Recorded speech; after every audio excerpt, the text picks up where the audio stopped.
Big day coming up. The Saskatchewan Roughriders are back on the practice field, and we'll have the latest on Trevor Harris. He was in the building, but he wasn't on the field. We'll tell you about that coming up, as well as what you can anticipate with other injury updates that were provided following the conclusion of practice today at Mosaic Stadium. The Saskatchewan Roughriders, in case you missed it, 2.1 million reasons to smile. How come? Well, they announced what the 2024 fiscal year was like. We'll get to that, as well as much more coming up in the world of sports here on this Wednesday afternoon. So Chris Mazurek is going to join us and take over the controls in just a moment, but let's get down to business with what's happening with the Saskatchewan Roughriders. Today, it was day 2 of their 5-day work week, and what that means is that they were putting in and installing their game plan, but we also had a better idea of what it looked like when it came to that roster. And as I mentioned, yes, Trevor Harris was not on the field at all today, unlike yesterday. So he is definitely going to be questionable when it comes to the BC Lions coming up this weekend. Now, you can also see Trevon Campbell, who had that interception a week ago, still dealing with that back injury. He was limited in his participation. Also, we didn't see Samuel Emelis on the field again today.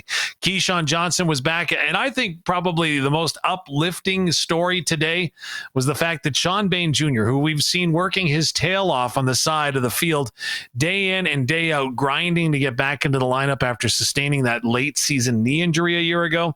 Shawn Bane Jr. actually had a practice jersey on today. Now, he took part in a couple of scout team drills, not doing a whole bunch with the team, but just getting that jersey on the road to recovery is huge for Shawn Bane Jr. and the Saskatchewan Roughriders. So positive day in that aspect, Maz. On the Trevor Harris front, I've heard you say it could be an illness. It could be, is this lingering effects from that hit in Toronto, potentially that cheap shot that he took last Friday? Well, and that's the big thing right now is the team is being careful and cautious, which you have to do with athletes, right? In 2025, and the information that we've got at our disposal when it comes to head injuries and what they can mean, obviously you're going to keep the athlete's interests in mind. And so is that a possibility? Absolutely it is. And Coach Mace kind of alluded to that a little bit. He's also got an infection going on, is what Coach was kind of alluding to today, and I'm not sure what that entails, what that means. I'm not a medical professional. I could try to read that 10,000 different ways, but definitely, again, there is some concern. It was a heck of a hit, and that's what Cory Mace classified it as, a heck of a hit that he took at the end of that play last week. We'll get to the Mace interview in just a sec. One question. Was Mitch Picton there at the start of practice, and did he end up leaving at some point and then not returning? He was there, and then he went off, and then he came back. And so when he left, it was Deshaun Mims that was taking the majority of the reps at his spot. So we'll have to wait and see what it is with Mitch. Of course, he was nicked up right at the start of the season, a little, as he described it to me, an injury that was lingering at the start of camp. And at one point, he felt that he was all over it. So hopefully it didn't retweak or anything, but he was there, and then he did come back for a bit as well. So we'll have to wait and see on Mitch too. The hottest email that gets sent out in Saskatchewan every day by the Saskatchewan Roughriders is that injury report. Dave, I don't know what it is, but thankfully we keep winning, but the numbers and the bodies and then some of the people involved in this, it's growing and concerning. What have you seen from Jake Maier, who has been taking the number 1 reps? And we all know Jake's been a starter in the league with the Calgary Stampeders. I think he's looked good in his time in a green jersey when we did get a chance to see him play in the preseason or whatever. How's his practice week been? As expected, I think is probably the best way, because again, he's not getting the number of reps that he's familiar with. You know what I mean? So I'm not saying that he's rusty or anything. It's just a different process for him to get ready, but he's come in, he's executed the offense. Coach Mace made probably the best point of all today post practice when he said, when it comes to Jake Maier, he's probably had more reps in this offense than anyone else, having worked with Mark Mueller for as long as he did in Calgary. So there's a comfortability that is there. There's obviously a trust that he's got in the people around him, and the people around him, by all accounts, have as much trust in him. So that's what Jake Maier is to provide, as a veteran presence that could be a starter on a number of teams, I would submit, in the Canadian Football League. So he'll come back. Is he Trevor Harris? No, but he's Jake Maier, which I think is okay. Remember when you used to go to hockey games and you would have to buy the program to know who was playing on the teams. Saturday at Mosaic, they may have to have a paper program at every turnstile as people are coming in just to be like, oh, who is it out there? And who is suiting up? This will put your rider knowledge, especially guys like you who have to call the play to the test, to be like, there's some unfamiliar numbers that may be getting some significant playing time on Saturday. Yes. Yeah. You know what? The one thing is that I will submit, though, is that it could be worse, because all of a sudden the Riders' injury situation, when you start looking at what Toronto is dealing with, what they're looking at up in Edmonton right now, maybe even you go ahead and extend it over into Ottawa. Ottawa doesn't have their starting quarterback either. So you look at some of the other teams' injury situations, and again, Ottawa's banged up pretty good right now too. Like, it's really not that bad for the Saskatchewan Roughriders as far as, there's some injuries there, but they're not huge, significant injuries in the fact that the players that are banged up aren't expected back for a long time, right? There's not a lot of long-term. There's more short-term stuff right now. There are a lot of people looking forward to probably around 8:30-ish on Saturday night. Hopefully the game is done by then. Then it's a bye week for the Saskatchewan Roughriders and a chance to have a little time off. Oh, maybe you're counting down as well. All right. Coach Mace, should we get to that interview? You had a chance to catch up with him after practice? For sure. Absolutely, we can. And one of the things that was right off the hop that we had to learn, right? What's up with Trevor Harris? I think it's tomorrow will be the final decision maker for that. So again, we got the luxury of tomorrow. So again, just trying to play it smart, but tomorrow we'll make the final decision on that.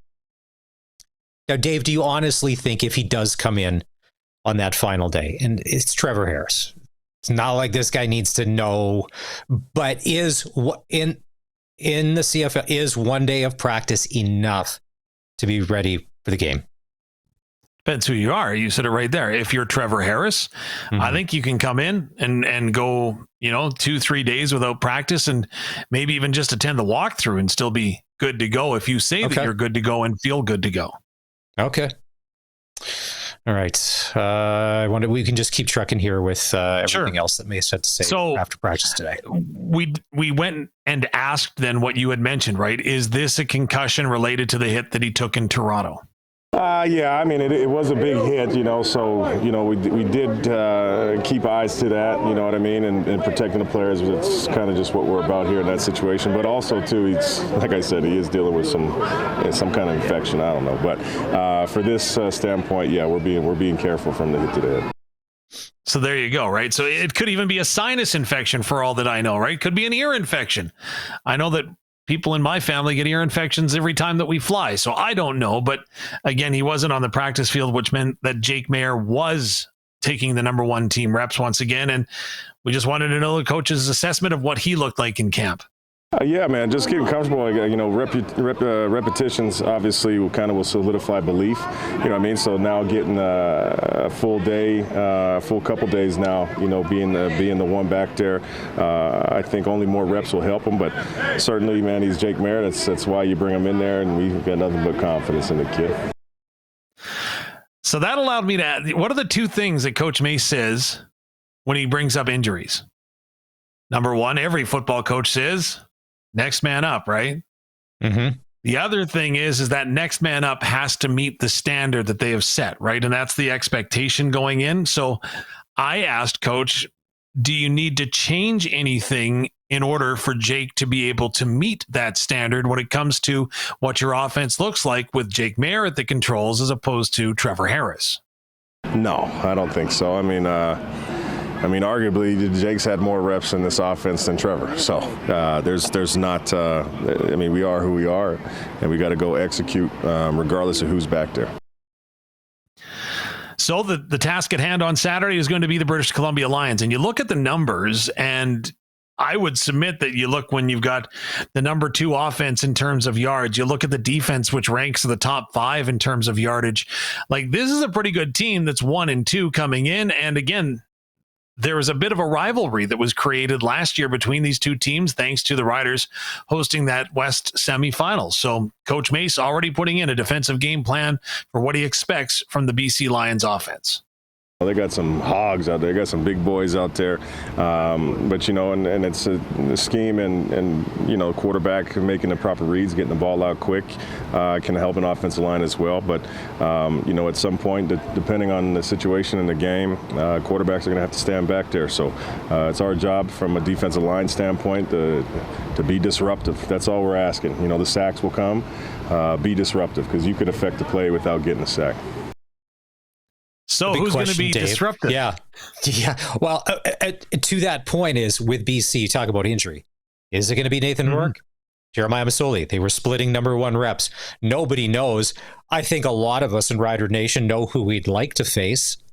And it's not necessarily Nathan Rourke. I think Rourke poses any defense, let alone ours, way more challenges than a Masoli at this point in his career. But we don't know. So, but he's right. They've got some, what did he say? Hogs or dogs over there? Is it hogs or dogs on that offensive? They got some hogs on that offensive line. It's hogs on that offensive line. Okay. Yeah. Oh, they're a big group. And you're right though, because Jeremiah Masoli and Nathan Rourke split practice reps apparently yesterday. And I guess the question that I asked Coach Mason, and we can discuss amongst ourselves, is does that change anything up whether you're preparing for Mazzoli or if you're preparing for Nathan Rourke? You kind of prepare for whatever situation, but similar to our situation is whoever they're going to have back there. For the most part, has been in the league for a while and has a lot of tape out there. So we got to prepare for both. It's just the smart thing to do, and whoever they decide to give the nod to, we'll be prepared for that. That's a great stock answer, but if we were being honest, Nathan Rourke is head and shoulders with what he's able to do with his legs and his arm at this point in his career. He's just a more dangerous quarterback than Jeremiah Masoli. And that's nothing against Masoli, but that's just truly a fact that, hey, that's a good answer, but we know behind closed doors, the Rourke thing is way, I would say, heightened as opposed to a Masoli. Well, putting on the BC Lions hat right now, and the Lions definitely want Rourke to get in there. They want to see him start to build some rapport with the offense, with the pieces that are around him and get going. But I go back, remember when Cody Fajardo injured the oblique right before the playoff game in practice, tweaked it, then went on and played on it? And speaking with someone who I respect a lot in the medical field, isn't a doctor, but still knows more than I do, which doesn't take a lot in the medical field. But the quote that he gave me at the time was, this is a Herculean effort when you're a quarterback to go out and play with an oblique injury, because he says it's similar to in baseball because so much of your core is involved in the throw and being mobile. So just throwing the football is tough, let alone having to dodge 300-pound people that are trying to take you down. So it takes a long time to get right. And when you aren't quite right, there's a tweak that could happen, and it's an inconsistent tweak. So again, I'm not a medical professional, but again, it kept Nathan Rourke out of last week's game. And again, if he can go ahead and play through that this week, and I don't know what percentage you need to be able to do that, that's a big thing for the BC Lions that I know that they would love to see. Do they want to risk it in week 3 of the season, or week 4, I guess, for us? I'm not sure. 2-2 is better than 1-3 if you're a Lions fan. And on that defense, and you have to know, and Charleston's mentioned this before when we've chatted with him, the lift it gives you when your stars on offense are playing well defensively, for you to go out there and do your job, making it a whole lot easier, that if something does happen, knowing, listen, we can drive right back down the field and score, we can get those points back. Or if something does happen, he said, but and then the falling off the cliff on the other side is when, there's a huge drop off from the starter to the backup. And now things are really getting out of reach. What that does to the defense as well. So yeah, 2-2 for the Lions after 4 games as opposed to 1-3. I think, considering with the injury situation, they would probably take that all day long. So as a Rider fan, be interesting to see who runs out of the tunnel and is at center field. Is it going to be 11 or 12?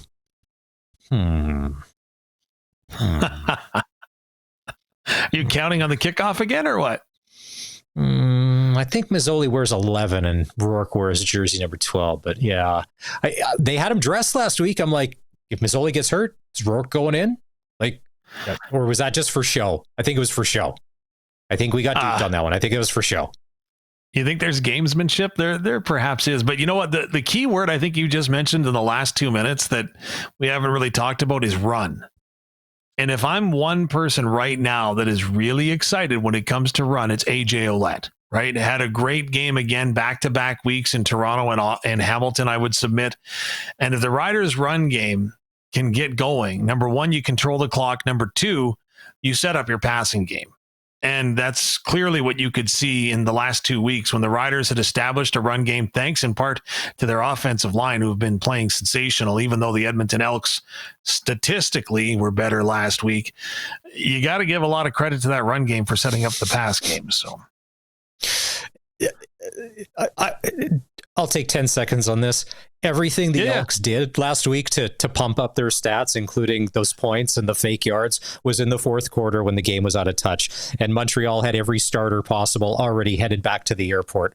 That's when the Elks decided to mount their massive comeback before they ended up losing for real on the scoreboard and in the standings. I heard some people, I'm like, hold on a sec. When Davis Alexander in Montreal and Northrop's defense was playing well in the first three quarters, that was a totally different football game. But whatever PFF stats, if Edmonton graded out better,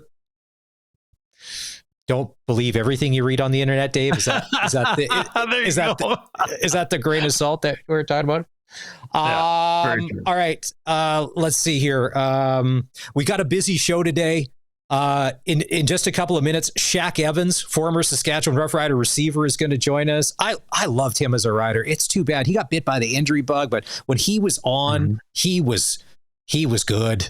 And just, man, he was one of those guys that I'm like, wow, health wise, if we got Charleston Hughes coming up after 4, allegedly with Charleston, you know this, Dave. Every day's an adventure. Try to get Charleston on the show. Things could be happening. Although we've texted him multiple times in the past 24 hours, we should be go 4:05. And then after 5 o'clock this afternoon, Chris Dingman, who is a 2-time Stanley Cup champion. Remember Dingman from his days as a Brandon Wheat King? Well, he's going to come on the show, and he's a hockey dad as well. A son that played for the Estevan Bruins and a son that plays for the Swift Current Broncos. I want to get his take. This whole NCAA thing. What if somebody comes knocking on Chris Dingman's door, the bag man from, let's say, Boston University or the Maine Black Bears or the University of North Dakota, saying, hey, we'd like for your son to come. They're so interesting now, what's going on in the world of junior hockey with all of this college stuff. And so it's going to be a busy show. Close practice tomorrow. All the secrets will be told afterwards on the Sports Cage, because it's a cone of silence, like Get Smart in the old days. If you're too young for that reference, I don't know what to tell you other than Google it. But what does your gut tell you? Trevor Harris does or does not practice tomorrow? Oh, there's a 50-50 shot is all I'm going to say, because, again, what I do respect, and I'll tell you this, is that I do respect that the Saskatchewan Roughriders are one of many teams that show a lot of respect to their players and their athletes. And if they suspect that something isn't right, you heard Coach Mace talking about it yesterday, right? And the fact that he kind of had to dissuade Trevor from taking part in practice. And so I give credit where credit is due. Again, you don't mess around with head injuries with what we know in 2025. So again, I think that's why it's up in the air. And I did use the word concussion. That has not been mentioned as far as protocol or anything like that. That word has not been kicking around. It has been asked of Coach Mace, and he hasn't used that word either, just so that everyone's aware.